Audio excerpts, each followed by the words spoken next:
The Galactic Council classifies weapons, plagues, and supernovas as threats. We classify 3 human words as worse.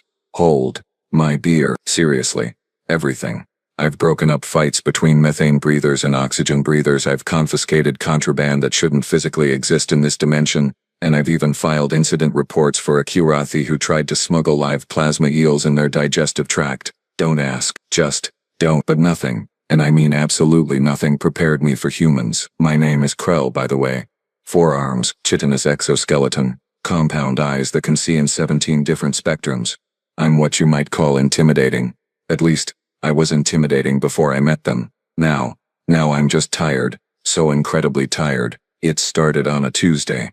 Well, what passes for Tuesday on Station 17, which is this massive way station on the border between the Terran Coalition and the Vrexian Empire. The place is basically a truck stop for starships, Raya refueling depot, mediocre food courts, bars that serve liquids you probably shouldn't drink but do anyway because space travel is boring as hell. I was doing my usual rounds, checking for the standard nonsense, public intoxication, unlicensed weapons, someone trying to sell authentic Earth artifacts that are obviously manufactured on Proxima Station. You know, Tuesday stuff. Then I heard it. Hold my beer. 3 words. Just 3 simple words in that bizarre Earth language they call English. I didn't think much of it at first, honestly. I was walking past O'Malley's, which is this dingy little establishment that caters mostly to humans and species who can tolerate ethanol without dying. The place smells like recycled air and poor decisions, which is apparently exactly what humans look for in a quality drinking establishment. I glanced inside through the viewport, just a routine check, and saw this human, average height for their species, maybe a bit stocky, wearing a jumpsuit with some kind of corporate logo I didn't recognize. He was handing a cylindrical container to his friend, another human with this enormous grin on their face. Hold my beer, the first one said again, and I watched as he walked toward the bar's broken gravity generator.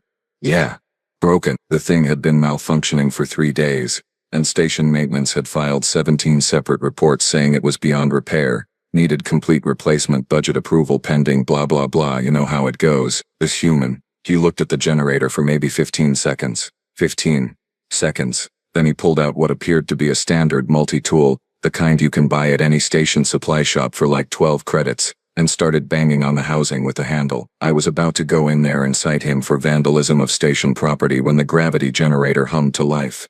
Perfect, stable 1.02 standard gravities. The diagnostic panel went from angry red to peaceful green faster than a Skitterix can shed their skin. The human retrieved his beverage from his friend, took a long drink, and sat back down like he hadn't just fixed something that 7 certified engineers had declared unsalvageable. I stood there, just stood there in the corridor like an idiot, all 4 arms hanging uselessly at my sides, trying to process what I'd just witnessed. That should have been my first clue.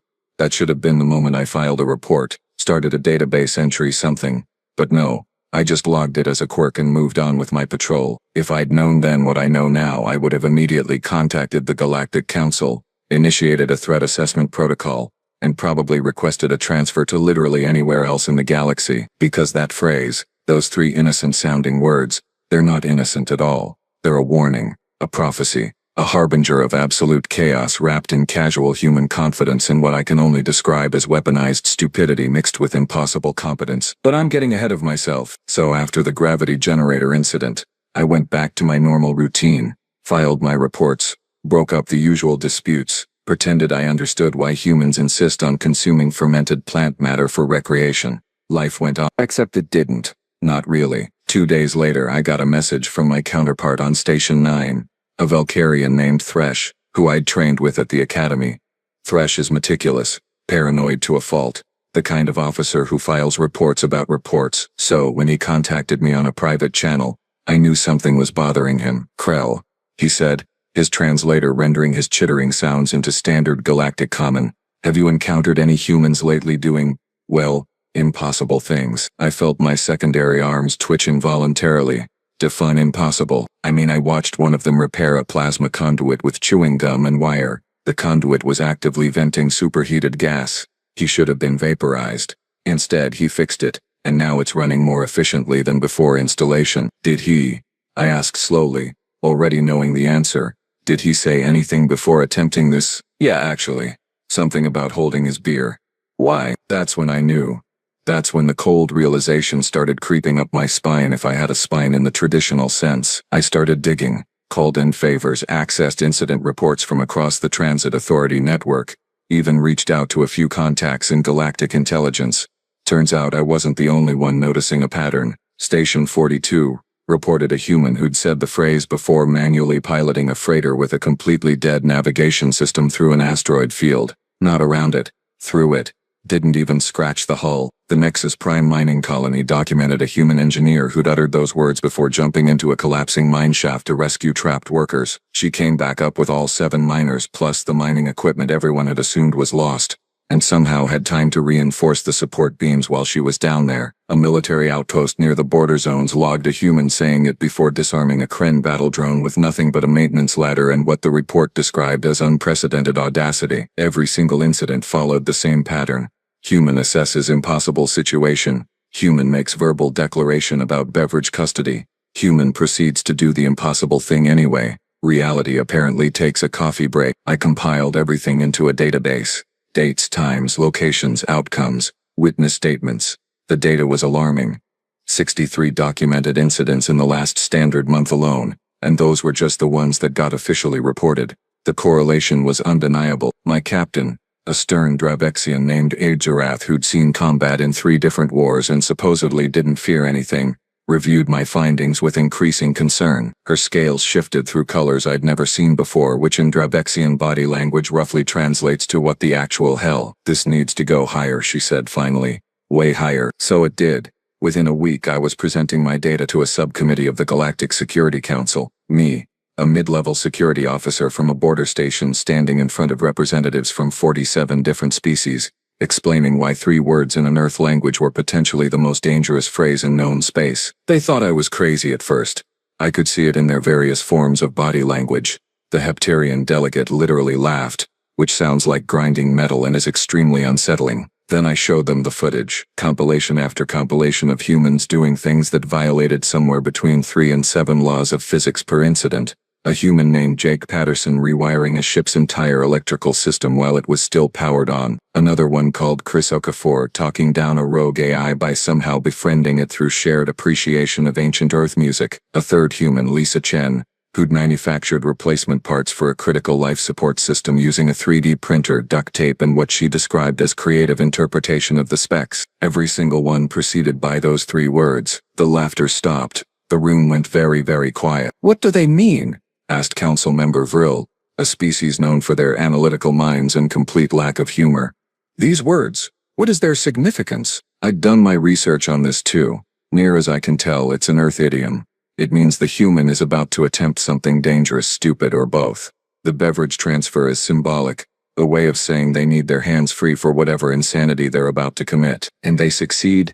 Ril's optical sensors focused intently on me. At what rate do these attempts succeed? I pulled up the statistics. 94.7% success rate. Council member. The room erupted into chaos. 47 different species all trying to talk at once sounds exactly as horrible as you'd imagine. "That's impossible," someone shouted. "Yeah, well, that's kind of the whole problem, isn't it?" The council wanted specifics. They wanted detailed case studies, first-hand accounts, evidence that couldn't be dismissed as exaggeration or faulty reporting. So I gave them the one that still keeps me awake during my rest cycles. Station Meridian. Deep space research facility studying exotic matter interactions. Cutting-edge science. Top-tier equipment. Crew of about 200, representing a dozen different species. And one human engineer named Rick Donovan. I wasn't there personally, thank the eternal void, but I've reviewed the security footage so many times I might as well have been. I've also interviewed everyone who survived. And let me tell you, the looks on their faces when they talk about it. Pure trauma mixed with disbelief. The station's antimatter containment system started failing on a Wednesday. Not a minor glitch, not something you could slap a patch on and call maintenance later. I'm talking catastrophic, cascading failure of the magnetic confinement fields that kept the antimatter from touching regular matter and, annihilating everything in a fireball visible from 3 systems away. The chief engineer, a brilliant Tyvaxian named Gorth, ran the numbers. They had 47 minutes before containment breach. Maybe 50 if they were lucky, which they weren't, because the backup systems had also failed. Something about a micrometeorite hitting a critical junction at exactly the wrong time. Because the universe has a sick sense of humor. Protocol was clear. Evacuate. Get everyone to the escape pods, put as much distance between yourselves and the station as possible, and pray to whatever deities your species favors that you're far enough away when it goes up. Gorth gave the order. Klaxons started blaring. Emergency lighting kicked in. 200 beings began a very orderly, very terrified evacuation procedure. Everyone except Rick Donovan. Rick was in the containment chamber when the evacuation order came through. He was looking at the failing systems, the error messages cascading across every display panel, the magnetic field strength dropping by the second. By all accounts, he stood there for maybe 30 seconds, just thinking. Then he turned to the assistant engineer who was frantically trying to pull him toward the exit. A young Pelarian named Kix, fresh out of academy, absolutely certain they were all about to die. "Hey Kix," Rick said, and his voice on the recording is so casual it's actually disturbing. "Hold my coffee, would you?" Kix, bless their heart, actually took the thermal container. Probably out of pure instinct, muscle memory from working with Rick for 6 months. The kid told me later that their brain just short-circuited. Evacuation alarm screaming, countdown to total annihilation ticking away, and this human is worried about his beverage. Rick walked up to the primary containment console. The thing was throwing error codes that didn't even have names yet. The kind of failures that would take a team of engineers days to diagnose, under normal circumstances. He had 43 minutes. He cracked his knuckles. Actual audible cracking sounds from his finger joints, which is apparently something humans do before physical exertion. Then he started typing. "I'm not an engineer, right? I'm security.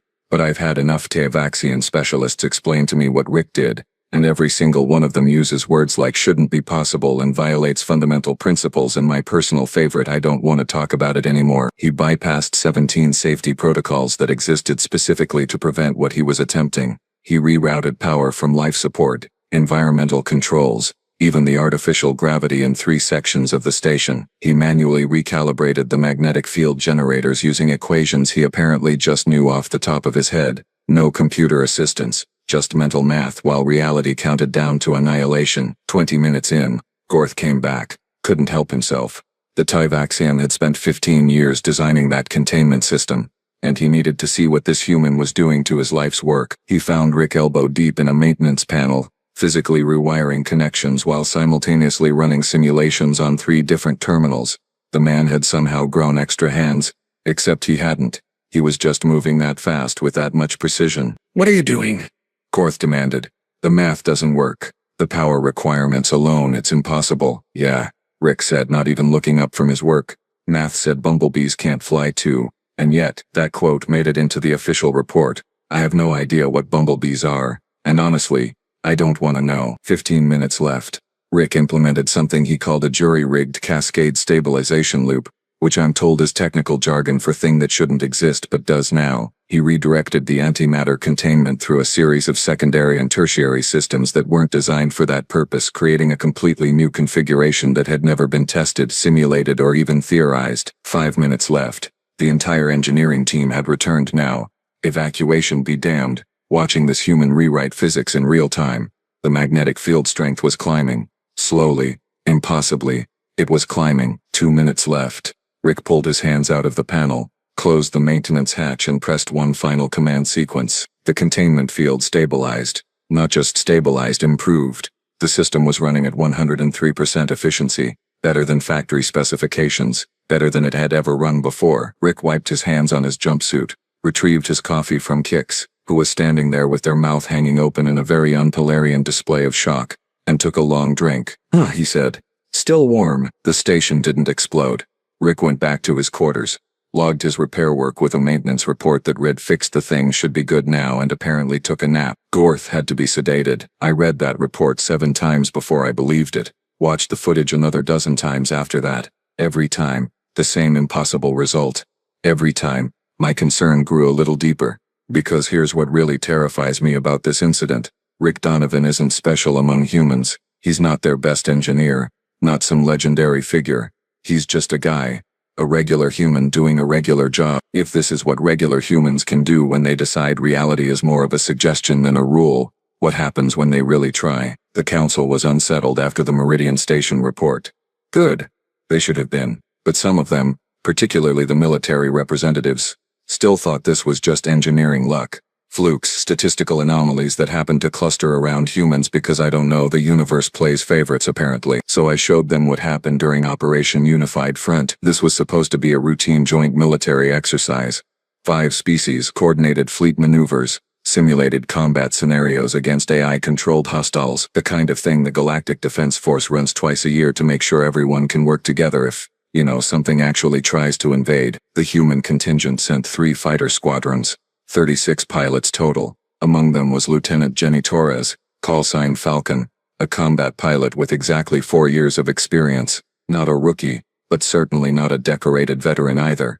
Just another pilot in the formation. The exercise took place in the Kessler Proving Grounds, this massive empty sector of space, set up with sensor networks and safety protocols. The simulation was designed to be challenging but manageable. A fleet of hostile drones programmed with adaptive AI meant to test coordination and tactical flexibility. Command briefed all the pilots. Standard engagement protocols. Stay in formation, support your wingmates, follow the battle plan. Simple stuff that every species had drilled into their combat doctrine for centuries. The simulation began exactly as planned. The drone fleet appeared on sensors exactly where intelligence predicted. 5 species worth of fighters moved into position. Weapons hot, communications crisp and professional. Textbook execution. Then the drones adapted. Nobody told the pilots that this simulation was running a new AI program. Experimental software designed to learn and counter tactics in real time. The kind of thing you'd actually face against a sophisticated enemy. The brass wanted to see how the joint force handled unexpected challenges. They handled it poorly. Within 8 minutes, the entire tactical formation had collapsed. The drones were anticipating every maneuver, countering every strategy, exploiting every gap in coordination between species. The Vrexian fighters, built for speed, kept overshooting their positions because the Tholian ships, built for durability, couldn't keep pace. The Kelvorian pilots were trying to implement their standard encirclement doctrine, but the human fighters had never trained for that specific formation and kept breaking the pattern. 12 minutes in, the first fighters started getting tagged by the simulation's weapon locks. Not destroyed. This was an exercise, but marked as casualties and required to withdraw from the combat zone. In a real battle, they'd be dead. 15 minutes in, half the force was eliminated. The remaining pilots were scattered. Communication channels filled with conflicting orders in 4 different languages. Tactical coherence completely gone. The exercise commander, a decorated Vrexian admiral named Thexnor, was about to call the whole thing off. Total failure. Embarrassing. But better to admit defeat in a simulation than get people killed in actual combat. That's when Jenny Torres broke radio silence. Command, this is Falcon. Requesting permission to try something. Admiral Thexnor, to his credit, was desperate enough to listen. Falcon, our formation is broken. We're down 50%. What could you possibly— Yeah, I know, Jenny interrupted, which is apparently very rude in Vrexian military protocol, but I've got an idea. Just need everyone to hold my beer for like 3 minutes. There was a pause. A long pause. The exercise recorder caught 17 different species on the command channel trying to figure out what beverage custody had to do with military tactics. Is this a human idiom? Asked Thextor. Sir, with respect, we really don't have time for cultural translation. I need all remaining fighters to fall back to rally point Theta and wait for my signal. Something in her voice must have convinced him. Or maybe he just figured the exercise was already a disaster. What's one more unorthodox attempt? Either way, he gave the order. 24 remaining fighters retreated to the rally point. The drone fleet, sensing victory, pressed their advantage, moving in for the killing blow on the clustered targets. Tactically stupid to bunch up like that. Every species combat doctrine said so. Jenny's fighter broke from the group. Alone. Single fighter against 47 advanced combat drones with adaptive AI. Falcon, what are you doing? Thexnor demanded. Buying time, sir. Oh, and you might want to tell the safety team to check their sensor calibrations. This is gonna look weird. What happened next took 47 seconds.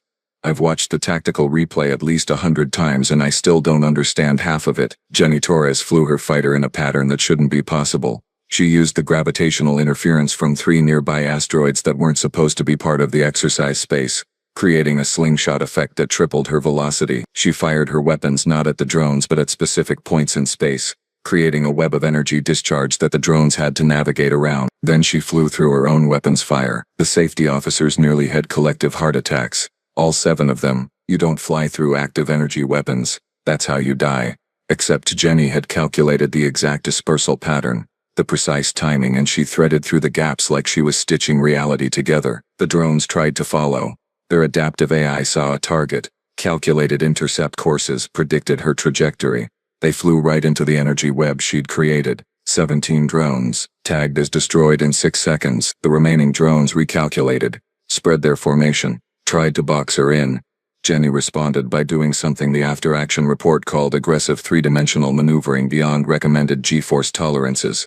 She pulled turns that should have liquefied her internal organs. Humans have this thing called an inertial dampening suit, but it only compensates for so much. She pushed past so much. 15 more drones, eliminated in another 8 seconds. The last 15 drones went full defensive, trying to regroup, reassess. Jenny gave them exactly 2 seconds before she executed what I can only describe as a controlled crash trajectory toward the largest asteroid in the field. The drones followed, because their AI told them a fleeing target is a vulnerable target. Jenny pulled up at the last possible microsecond. The drones, committed to their intercept courses, didn't have time to adjust. 15 impacts. 15 destroyed drones. 0 damage to her fighter. 47 drones, eliminated in 47 seconds by one human pilot doing things that rewrote 3 chapters of the Galactic Fighter Combat Manual. Jenny returned to the rally point, her fighter's hull temperature readings off the charts, her voice perfectly calm on the radio. Rally point secured, sir. Ready for the remaining fighters to re-engage on my mark. There were no remaining hostiles to engage. Admiral Thexnor sat in silence for a full minute before responding. Falcon, that was the most. I don't even have words. Thank you, sir. That wasn't a compliment. That was terror. I'm terrified. Please tell me most humans can't do that. Jenny laughed. Actually laughed. Oh no, sir. Most of us are way better pilots than me. I'm just decent. The exercise ended. The tactical AI spent 3 days analyzing Jenny's maneuvers and concluded that her success probability should have been 0.03%. She'd done something that the AI couldn't predict because it violated the fundamental assumptions programmed into its logic. The Galactic Defense Force added an entire new section to their combat training manual titled Accounting for Human Tactical Flexibility. It's 14 chapters long. And Jenny Torres, she got promoted, received commendations from 3 different species, and apparently celebrated by going to a bar and having an actual beer. When I presented this to the council, the military representatives stopped arguing. They stopped pretending this was normal, because if one regular human pilot could do that, what happens when they deploy a whole squadron with that mindset? What happens when an entire fleet decides to hold their collective beer? Nobody wanted to answer that question. The emergency session of the Galactic Security Council lasted 9 hours. 9 hours of representatives from 73 species arguing, debating, and occasionally threatening each other over 3 words in a human language. I sat in the back of the chamber, watching the chaos unfold, wondering how my simple pattern analysis had turned into the biggest security debate in galactic history. Council member Vril opened the floor. We are here to determine an appropriate response to what the reporting officer has termed Hold My Beer incidents involving human personnel across Galactic Transit Authority space and military operations. Officer Krell, your recommendation. I stood, all 4 arms clasped behind my back in formal posture. Council members, I recommend we implement an automatic threat level escalation protocol whenever this phrase is detected in human communications. Maximum threat level immediate area evacuation. Crisis response teams on standby. The chamber erupted. That's absurd, shouted the Kelvorian delegate, their translator struggling to keep up with their rapid speech. You want us to treat a colloquial phrase as equivalent to a weapons discharge or hostile incursion? Do you understand the resource implications? I understand that we've documented 217 incidents in the last 2 months, I replied, keeping my voice level. 217 situations where humans have said this phrase and then proceeded to break fundamental laws of physics, engineering, or tactical doctrine. The resource cost of preparation is significantly less than the resource cost of cleaning up after they've already done the impossible thing. A Dravexian military commander stood, scales shifting to aggressive crimson. My pilots train for years to achieve combat proficiency.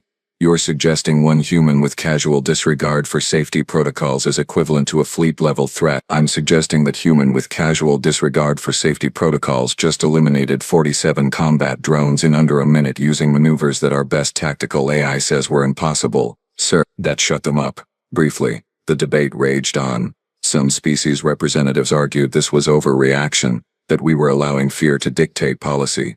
Others pointed out that fear is a perfectly rational response when dealing with beings who treat physics as a polite suggestion rather than an immutable law. The Heptarian delegate proposed a compromise.